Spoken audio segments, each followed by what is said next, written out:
खुशामदीद। आज हम बात करने वाले हैं कौमी तालीमी पॉलिसी 2020 की।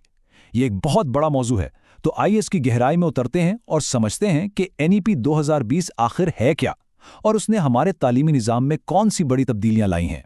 तो आज हम क्या क्या देखने वाले हैं। सबसे पहले तो ये देखेंगे कि इस नए दौर का आगाज़ कैसे हुआ, इसकी ज़रूरत क्यों पड़ी। फिर सबसे बड़ी तब्दीली जो नया 5+3+3+4 का ढांचा है उसको समझेंगे। इसके बाद हम बात करेंगे तालीम और असेसमेंट के नए उसूलों पर। इम्तिहान की तैयारी के लिए एक चीट शीट भी है और आखिर में हम 10 अहम सवालों के जरिए अपनी समझ को टेस्ट करेंगे। तो चलें शुरू करते हैं। चलें तो सबसे पहले हिस्से से शुरू करते हैं। ये समझना बहुत ज़रूरी है कि 2020 की ये पॉलिसी इतनी अहम क्यों है। असल में ये कोई छोटी मोटी तब्दीली नहीं थी, बल्कि बहुत बहुत लंबे इंतज़ार के बाद एक मुकम्मल ओवरहॉल था। कितना लंबा इंतज़ार? पूरे 34 साल। जी हाँ, कौमी तालीमी पॉलिसी 2020 ने जिस पॉलिसी की जगह ली वो 34 साल पुरानी थी। आप खुद सोचें, 34 सालों में दुनिया कहाँ से कहाँ पहुँच गई और हमारा तालीमी निज़ाम एक पुराने फ्रेमवर्क पर चल रहा था। यहाँ स्क्रीन पर हम देख सकते हैं, पिछली पॉलिसी थी 1986 की और मौजूदा है 2020 की। ये 34 साल का जो फ़र्क है ना, ये बहुत बड़ा है। इस दौरान टेक्नोलॉजी आ गई, नए चैलेंजेस आ गए और उन सब के लिए हमें ऐसी महारतें चाहिए थीं जैसे क्रिटिकल थिंकिंग और प्रॉब्लम सॉल्विंग। तो 2020 की पॉलिसी इसी खला को, इसी गैप को पुर करने के लिए लाई गई। और ये पॉलिसी बनाई किसने? इसका मसौदा तैयार किया एक माहिरीन की कमेटी ने, जिसकी सरबराही कर रहे थे डॉक्टर के कस्तूरीरंगन। ये कोई मामूली नाम नहीं है। ये इसरो यानी इंडियन स्पेस रिसर्च ऑर्गेनाइजेशन के साबिक चेयरमैन हैं। तो आप अंदाजा लगा सकते हैं कि इस पॉलिसी के पीछे कितनी गहरी सोच और कितना बड़ा विजन है। अच्छा, तो अब चलते हैं इस पॉलिसी की सबसे बड़ी और सबसे वाज़ेह तब्दीली की तरफ, और वो है हमारे स्कूल सिस्टम का पूरा ढांचा ही बदल देना। जो पुराना 10+2 का सिस्टम था ना, वो अब खत्म। उसकी जगह आ गया है नया 5+3+3+4 का ढांचा। आइए इसे जरा तफसील से समझते हैं। पहला 5 जो है वह है फाउंडेशनल स्टेज। इसमें बच्चों की प्री स्कूलिंग और क्लास 1 और 2 शामिल हैं। यहाँ सारा जोर खेल कूद और एक्टिविटीज़ पर है। अगला 3 है प्रिपरेटरी स्टेज, यानी क्लास 3 से 5 तक। यहाँ से पढ़ाई शुरू होती है, बुनियादी चीज़ें सिखाई जाती हैं। उसके बाद का 3 है मिडिल स्टेज, यानी क्लास 6 से 8, जहाँ मज़ामीन की गहराई में जाया जाता है। और आखिर में है 4, यानी सेकेंडरी स्टेज, क्लास 9 से 12 तक। यहाँ तुलबा को ज़्यादा आज़ादी और लचक दी गई है कि वो अपनी पसंद के मज़ामीन चुन सकें। अब बात करते हैं उन उसूलों की जो एनईपी 2020 की बुनियाद हैं। ये सिर्फ उसूल नहीं, बल्कि एक पूरा फ़लसफ़ा है, एक नई सोच है जो ज़ुबान, असेसमेंट और तालिब इल्म की मजमूई तरक्की पर फोकस करती है। सबसे पहली और अहम बात, मादरी ज़बान पर जोर। पॉलिसी ये कहती है कि कम से कम 5वीं जमात तक और अगर मुमकिन हो तो 8वीं जमात तक पढ़ाई का ज़रिया बच्चे की अपनी मादरी, मुकामी या इलाकाई ज़बान होनी चाहिए। और इसके पीछे वजह बहुत सादा है। बच्चे उस ज़बान में सबसे बेहतर और तेज़ी से सीखते हैं जिसमें वो सोचते हैं और घर पर बात करते हैं। इससे उनकी बुनियाद बहुत मजबूत हो जाती है। ये एक बहुत ही दिलचस्प चीज़ है, 360 डिग्री होलिस्टिक प्रोग्रेस कार्ड। अब ये क्या है? ये पुराने रिपोर्ट कार्ड जैसा नहीं है जिसमें सिर्फ नंबर होते थे। इसमें 3 तरह से जांच होती है। उस्ताद तो करेगा ही, लेकिन उसके साथ साथ तालिब इल्म खुद भी अपनी असेसमेंट करेगा और उसके क्लास के साथी भी उसकी असेसमेंट करेंगे।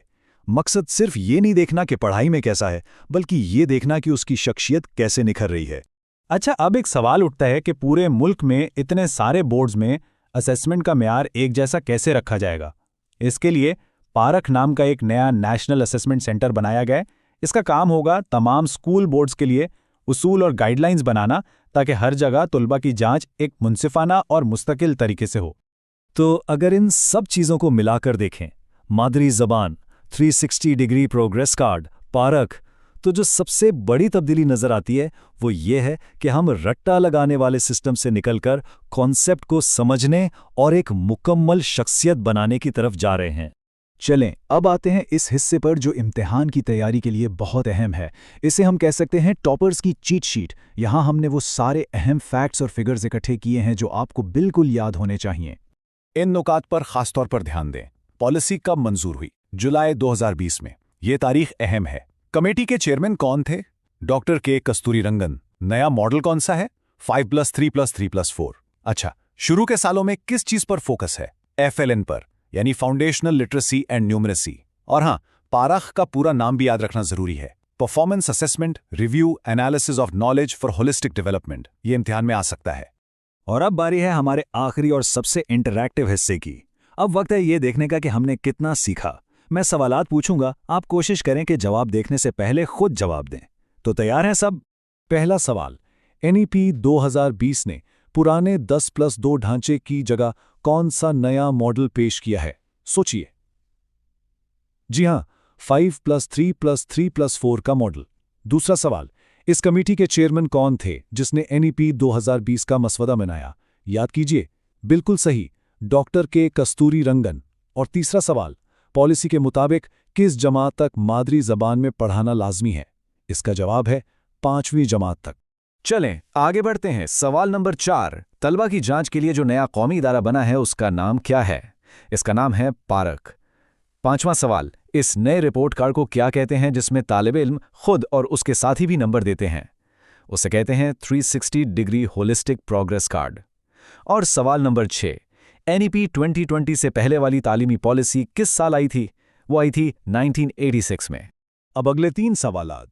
सवाल नंबर 7, 5+3+3+4 के ढांचे में पहला 5 किस चीज को जाहिर करता है? यह है फाउंडेशनल स्टेज, यानी बुनियादी मरहला। 8वां सवाल, मिडिल स्टेज में कौन सी क्लासें आती हैं? इसमें आती हैं क्लास 6 से 8 तक। और 9वां सवाल, FLN का पूरा मतलब क्या है, जिस पर बहुत जोर दिया गया है? इसका मतलब है फाउंडेशनल लिटरेसी एंड न्यूमरेसी, यानी बुनियादी ख्वांदगी और आदात का इल्म। और अब आखिरी सवाल, सवाल नंबर 10, क्या NEP 2020 में बोर्ड के इम्तिहानात खत्म कर दिए गए हैं?